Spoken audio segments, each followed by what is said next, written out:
Continuamos nuestra explicación de la historia sagrada por San Juan Bosco. Estamos en la séptima época, Nuevo Testamento, capítulo 7. Nos explica la entrada triunfal de Jesús a Jerusalén. Esta entrada de Jesús en Jerusalén fue acompañada de circunstancias anunciadas por los profetas que redundan en su gloria. Cuando se hallaron cerca del castillo de Betfage, Jesús dijo a sus discípulos: vayan a este castillo que está enfrente de nosotros, ahí hallaréis un asna atada y su pollino, desatadla y traédmela. Se pusieron en marcha, hallaron la jumenta y su pollino, pusieron en él sus vestidos y subió en él Jesús, para que entrando en Jerusalén se cumplieran estas palabras de los profetas. Decid a los habitantes de Jerusalén: he aquí que viene a vosotros vuestro rey, sentado sobre el pollino en su asna. Cuando se supo que Jesús llegaba, un numeroso pueblo salió a recibirlo. Y aquí es importante, el pueblo de Israel bien sí recibe a Jesús como Mesías. Es algo importante saber esto. Son sus jefes que lo desviaron. Cuando se supo que Jesús llegaba, un numeroso pueblo salió a su encuentro para recibirlo. Algunos llevaban palmas en la mano, otros esparcían ramas de árboles por el suelo y otros extendían sus vestidos por donde él tenía que pasar. Y conmovidos a su vista, gritaban llenos de gozo: Hosanna al Hijo de David. Bendito el que viene en el nombre del Señor. Maravilloso esto. Realmente aquí el pueblo de Israel sí, en su parte sana, recibe al Salvador, al Mesías prometido, con cuyas palabras públicamente lo reconocían como Mesías y Salvador de los hombres. ¿Y qué va a pasar? Y bien, los dirigentes, por envidia, van a desviar el pueblo. Unos días después, una semana después, van a exigir su muerte en la cruz, engañados. Jesús echó una mirada a aquella ciudad y a aquel pueblo, y pensando en las desventuras que le aguardaban, dijo llorando: ah, Jerusalén, Jerusalén, si conocieras cuánto importan las cosas que ese día caecen para tu salvación, mas ahora tus ojos no lo ven. Llegará día en que te sitiarán tus enemigos, te sitiarán tus enemigos, te pondrán en grandes aprietos, te destruirán, matarán a tus hijos y no dejarán de ti piedra sobre piedra, porque no has conocido el tiempo de tu visita. Bien, aquí nuestro Señor está hablando de lo que va a pasar el año 70, un poco antes. Los sumos sacerdotes le consideraron un falso Mesías, alguien que decía lo que le gustaba, entonces lo reconocieron como Mesías falso. Se rebelaron contra los romanos, hubo una guerra civil y extranjera de varios años, y finalmente el general romano Vespasiano va a poner sitio a Jerusalén, mientras va a ser elegido como emperador, y deja a su hijo Tito encargado general. Y la guerra sigue. Dentro se mataban entre ellos los diferentes partidos judíos, y por fuera estaban atacados por los romanos. Y finalmente van a conquistar la ciudad, a pesar de haber dicho que no destruir el templo por obra de arte. Una flecha con fuego va a caer sobre el templo, van también a destruirlo. Y una matanza tremenda. Entre ellos dije, y después con los romanos, los sobrevivientes encontrados con armas van a ser crucificados en las posiciones más horribles, y los demás van a ser vendidos como esclavos, y el templo destruido. Entonces aquí nuestro Señor llora sobre Jerusalén, como el día de la pasión, cuando en la Vía Crucis las mujeres de Jerusalén lloran sobre él. ¿Qué les dice? No lloren sobre mí, sino sobre ustedes, sus hijos. Porque si al árbol verde esto hacen, si al inocente esto pasa, ¿qué será del culpable del árbol seco?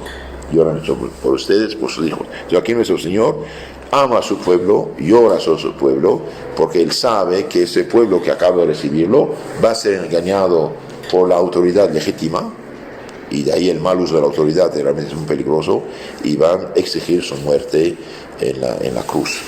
Luego que hubo entrado en Jerusalén, todos los ciudadanos se conmovieron y dando gritos de alegría, lo acompañaron hasta el templo.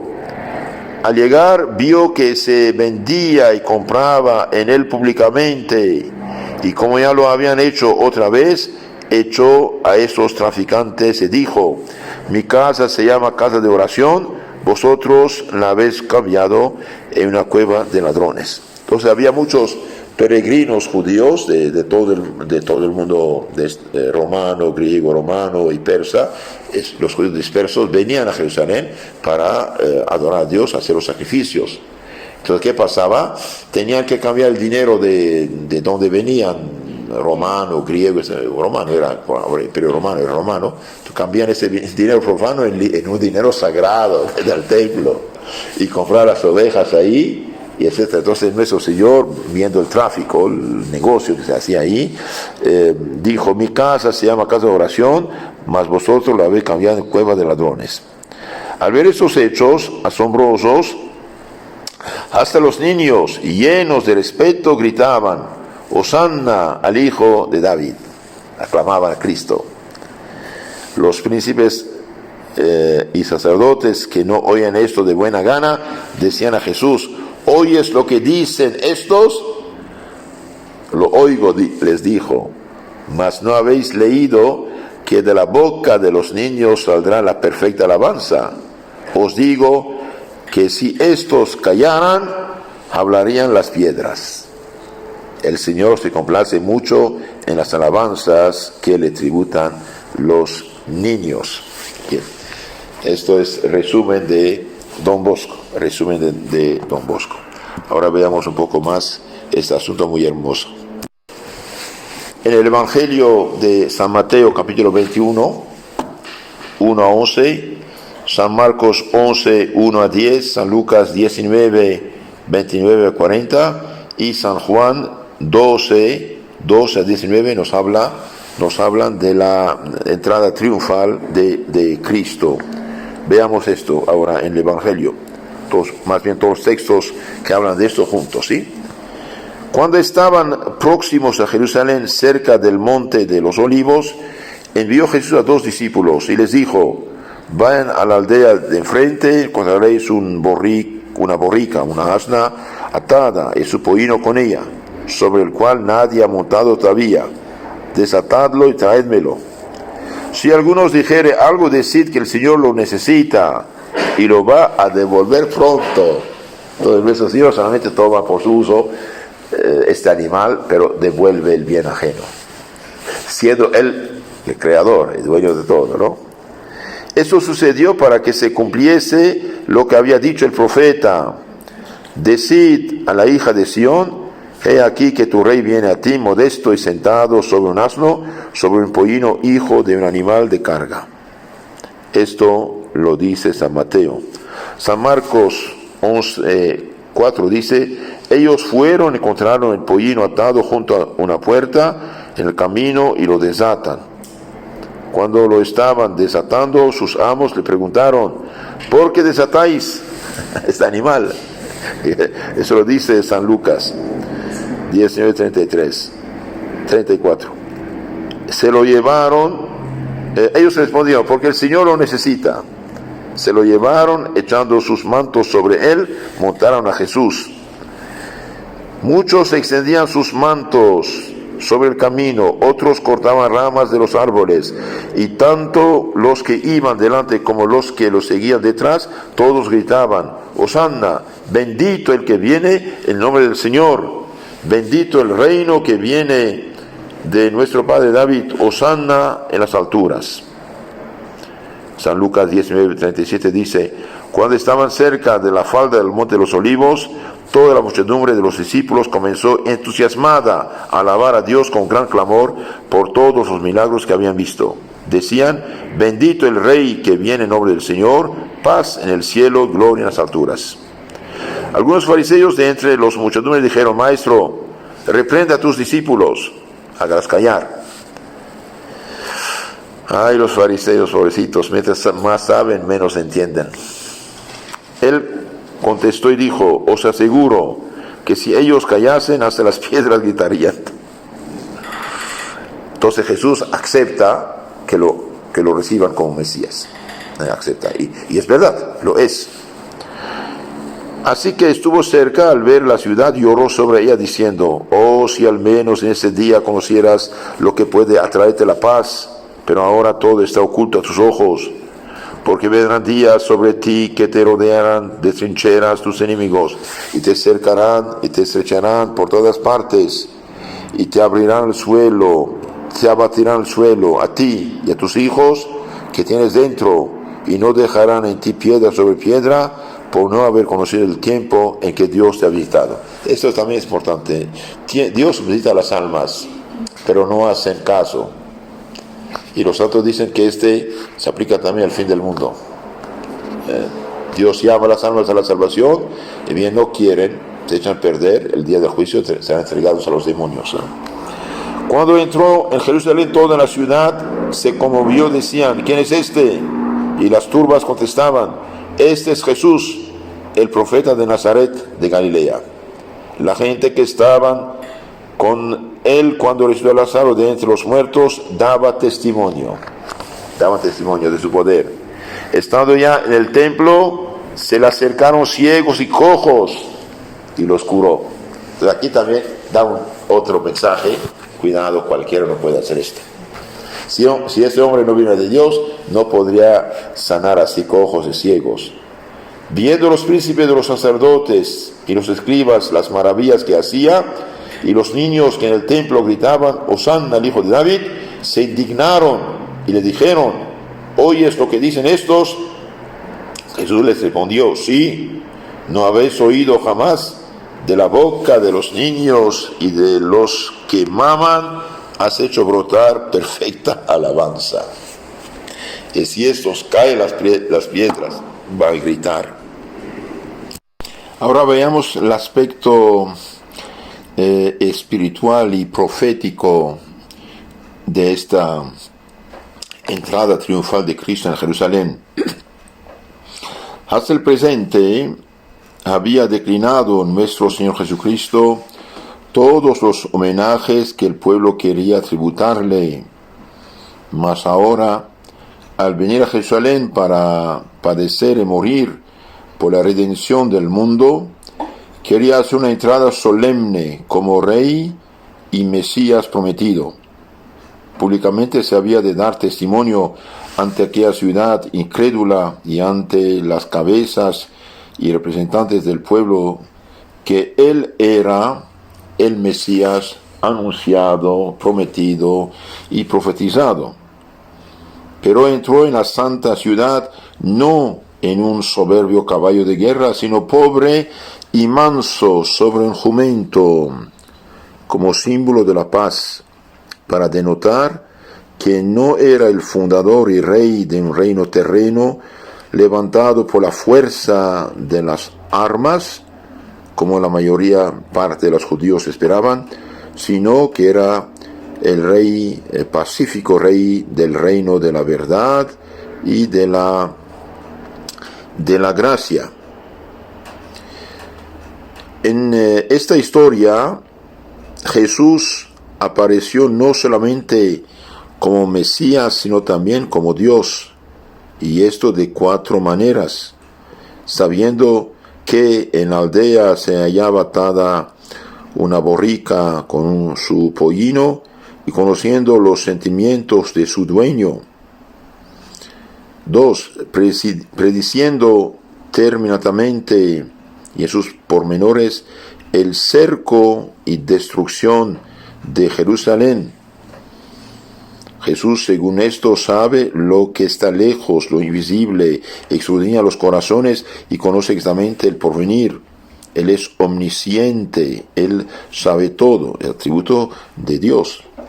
Y 3, sabía también algo importante, aplicándose así el pasaje del Salmo 8, de la boca de los niños sale la verdad. Es el caso de que este salmo trata de la alabanza de toda la creación, hasta los niños tributa a Dios el Señor. Al reivindicar el Salvador para sí, esta alabanza denota que Él es el Señor y Dios de la creación. Y 4, manifestando su omnipotencia divina en el hecho de curar a los ciegos y paralíticos que le llevaron. También en esta lectura vemos algo muy hermoso, el llanto de Jesús. En medio del júbilo y de las aclamaciones rompe Jesús en abierto llanto al ver a la ciudad santa. Hasta ahora había secado tantas lágrimas, dicho a muchos afligidos, no lloréis. Aquí él mismo llora y lágrimas ardientes corren por sus mejillas.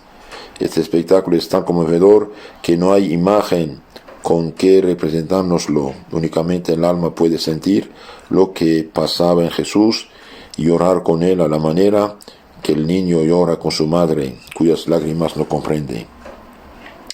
Y en verdad sus lágrimas son para nosotros un misterio tan insondable como aquel su amor que le hizo bajar del cielo a este valle de lágrimas.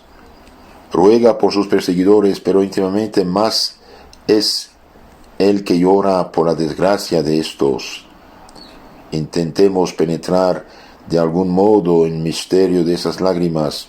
Jesús mira al templo, cuya fábrica y culto divino se refieren a Él, el Salvador, y Él, el Redentor de su pueblo, no ha entrado hasta ahora ni fe ni reconocimiento en aquella, no ha encontrado hasta ahora ni fe ni reconocimiento en aquella ciudad capital tan enriquecida de gracias, ni en los caudillos del pueblo. Hoy es el último día de gracia, de perdón, de misericordia para la ciudad y para el pueblo. Su entrada solemne es el último reclamo de la misericordia para que reconozcan el tiempo de su visitación.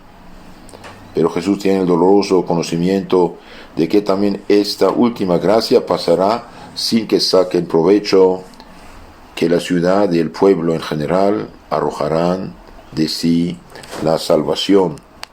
Qué lástima, qué triste, qué pena. Los fariseos y los caudillos del pueblo se presentan hoy también no solo insensibles, sino llenos de odio y de envidia.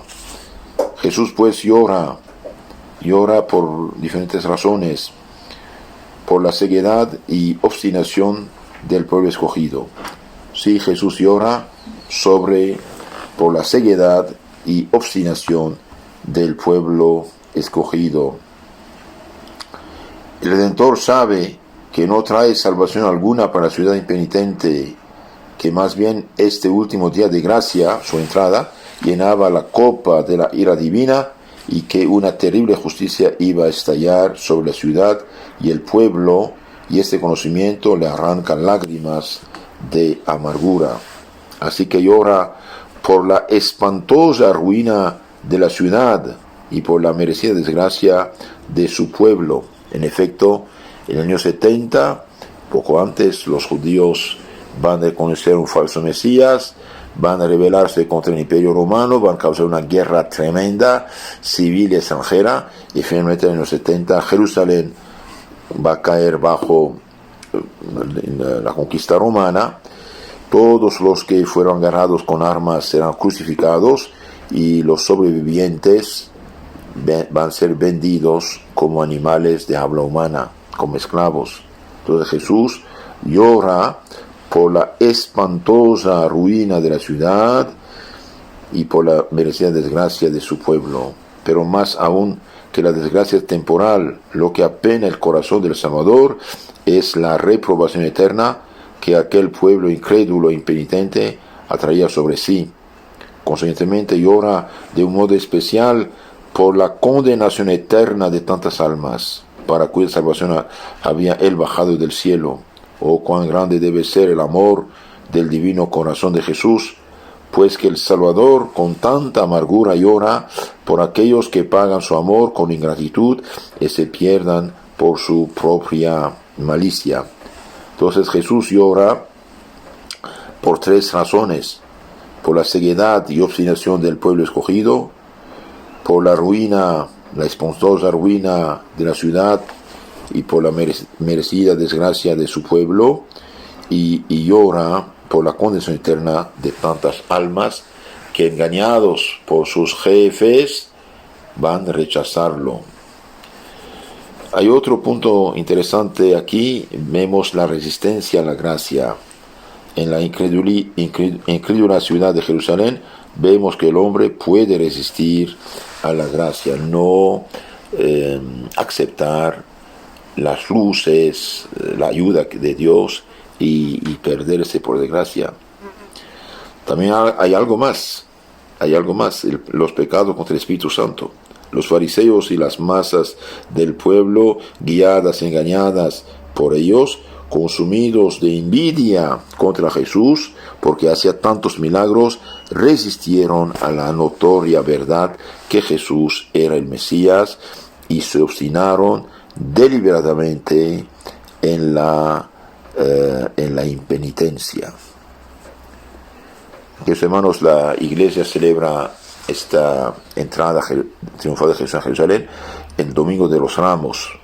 El Domingo de Ramos le celebra la Iglesia con la bendición de palmas, ramos y procesión en la memoria de la entrada solemne de Jesús a Jerusalén.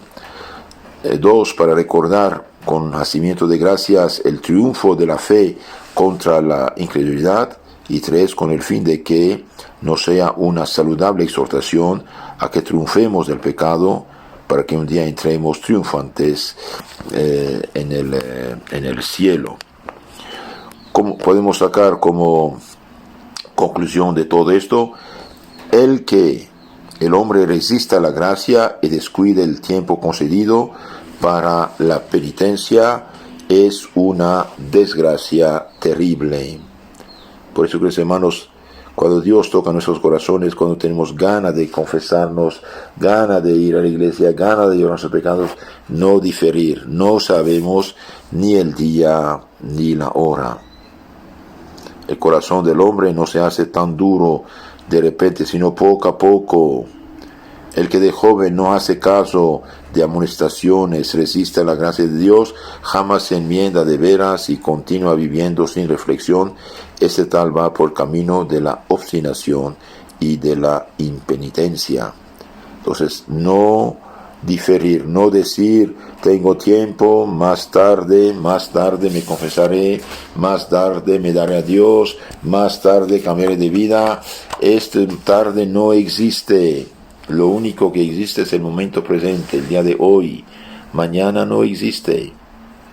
Como decía el santo hermano Pedro, cuidado, hermanos, una alma tenemos, si la perdemos, no la recobraremos. Entonces Jesús entra a Jerusalén de manera triunfal, el pueblo sencillo y honesto lo recibe, pero los jefes, los fariseos, los sacerdotes del Antiguo Testamento, que tienen envidia y rabia con Jesús, no lo reciben, no lo aceptan, y finalmente su crimen va a surtir efecto, podemos decir, con el Viernes Santo. Van a exigir contra toda justicia, y a pesar de que el juez pagano dijo no encuentro motivo de condenación en él, ellos van a exigir su muerte en la cruz, y cuando dijo voy a matar a este hombre inocente, no te preocupes, que su sangre caiga sobre nosotros y nuestros hijos. Algo tremendo. Pidamos al Señor la gracia de nunca resistir a las luces del Espíritu Santo. Queridos hermanos, si quieren conocer mejor su fe católica, suscríbanse a nuestro canal Catecismo Católico Tradicional, donde toda la fe de la Iglesia, la fe, la moral, los sacramentos, la oración, los mandamientos están explicados. Y también tenemos una explicación de todas las fiestas litúrgicas, y un resumen de la Biblia y un resumen de la historia de la Iglesia. Todo esto en Catecismo Católico Tradicional en YouTube. Que Dios los cuide y la Virgen los ampare. Amén.